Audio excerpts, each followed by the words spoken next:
नमस्कार दोस्तों। गुजरात पुल हादसे में 18 लोगों की दर्दनाक मौत हो गई है। इस हादसे से पहले सोशल मीडिया पर एक वीडियो वायरल हो रहा है जिसमें एक रिपोर्टर पुल की जर्जर हालत की चेतावनी देता नजर आ रहा है।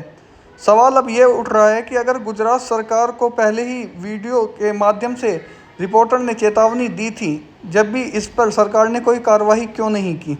गुजरात में एक बड़ा हादसा उस वक्त हो गया जब एक पुल के अचानक ढह जाने से 18 लोगों की दर्दनाक मौत हो गई।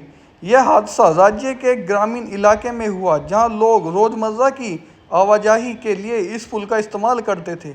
घटना के वक्त पुल पर कई वाहन और लोग मौजूद थे। अब इस हादसे पर एक बड़ा खुलासा सामने आ रहा है जिसमें वीडियो सोशल मीडिया पर खूब वायरल हो रहा है, जिसमें एक रिपोर्टर उस पुल की रिपोर्टिंग कर रहा है और पुल की जर्जर हालत बता रहा है।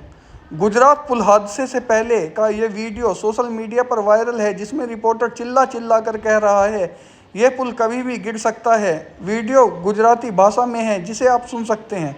सवाल यह है कि अगर हादसे की गुंजाइश थी तो सरकार ने सुध क्यों नहीं लिया। इस पुल को लेकर मीटिंग भी हुई लेकिन इनका कोई हल नहीं निकाला गया और अब इसी पुल हादसे में 18 लोगों को जान गंवानी पड़ी। बता दें कि गुजरात में मोरबी में हादसा हुआ है लेकिन लापरवाही पर सावधानी नहीं बरती गई। 43 साल पुराना था पुल, लंबे समय से था जर्जर। गंभीर पुल 1982 में बनाया गया था और तब से अब तक इसकी मरम्मत नहीं की गई थी। स्थानीय लोग और वाहन चालक लंबे समय से पुल हिलने और कमज़ोर हालत की शिकायत कर रहे थे लेकिन प्रशासन की ओर से कोई ठोस कदम नहीं उठाया गया। बताया जा रहा है कि सौराष्ट्र से आने वाले भारी वाहन टोल टैक्स बचाने के लिए इस पुल का इस्तेमाल करते थे। हाल ही में इस पुल के बगल में एक नया पुल बनाने जाने की योजना को मंजूरी मिली थी लेकिन काम अब तक शुरू नहीं हो पाया था। आपको बता दें, 4 साल की वेदिका और उसका 1 साल का भाई नैतिक कल सुबह अपने माता पिता के साथ गुजरात के वडोदरा जिले में अपने घर से लगभग 280 किलोमीटर दूर एक मंदिर के लिए निकले। उनके पिता रमेश पडियार और मां सोनल पडियार ने भावनगर जिले में बगदाना बापा सीताराम मंदिर में मन्नत मांगी। उनकी प्रार्थनाएं स्वीकार हो गई थी और यह ईश्वर का धन्यवाद करने की लिए यात्रा थी, लेकिन नियति को कुछ और ही मंजूर था।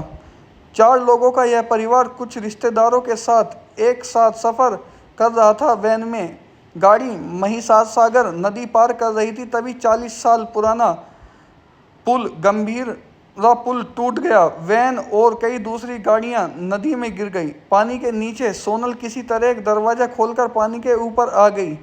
वह अपने बच्चों और पति को देख नहीं पाई और मदद के लिए चीखने लगी। कुछ घंटों बाद जिस बात का उसे सबसे ज़्यादा डर था उसकी पुष्टि हो गई। उसके पति और बच्चे मर चुके थे। हमारे परिवार और हमारे गांव के कुछ अन्य रिश्तेदार ने बगदाना मंदिर जाने के लिए एक वैन किराए पर ली थी। सुबह लगभग 7 बजे हम पुल पार कर रहे थे तो वह टूट गया। हमारी कार के आगे वाला वाहन नदी में गिरा गया और हमारी वैन भी उसके पीछे आ गई। जब मैं पानी की सतह पर आने में कामयाब हुई तो मैंने मदद के लिए चीख मारी। मैं चीखती रही और लोगों ने अपने बच्चों और पति को बचाने की गुहार लगाती रही। 1 घंटे बाद मदद आई। उस वैन में मेरे अलावा सभी लोग मर गए, सोनल ने व्यथित होकर कहा।